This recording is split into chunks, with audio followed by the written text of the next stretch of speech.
আসসালামু আলাইকুম। আজকে আবার নিয়ে আসলাম নতুন একটি রেসিপি।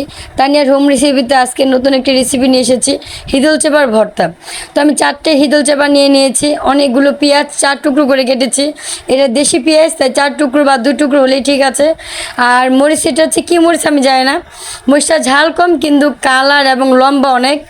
তো আমি আজকে শুধু পেঁয়াজ ভাজবো, শুটকি ভাজবো, মরিচ ভাজবো না।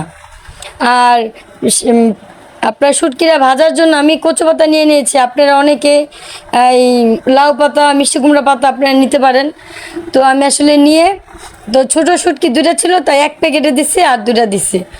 এই যে দেখেন ভেজে নিয়েছি, এখন আমি বাটবো। ভর্তা খেতে বলতেই অনেক কষ্ট, বাটাটা খুবই কষ্টকর। তারপর আমার বাটাটার কষ্ট সার্থক হবে তখন, যখন আপনারা খেয়ে বলবেন যে না আসলেই মজাদার। আর কালারটা সুন্দর হওয়ার জন্য আসলে মরিচটা ভাজিনি, আপনারা হালকা ভেজে নিতে পারেন মরিচ।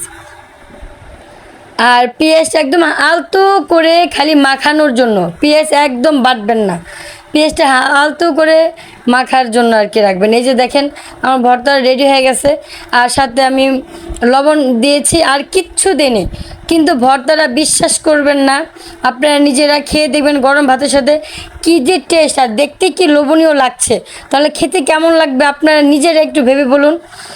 এই শুটকিটা আপনি নরসিংদীর খুব ফেমাস একটা শুটকি ভর্তা। নরসিংদী, ময়মনসিংহ, ভৈরব, মানিকগঞ্জ, আপনার কিছু একটা কয়েকটা জায়গা আছে যে ভর্তাটা আপনার খুবই ফেমাস। আজকের পরে থেকে আপনারা যারা আমার ভিডিও দেখে এই ভর্তাটা বানাবেন, আশা করি আপনাদের কাছেও খুবই ভালো লাগবে।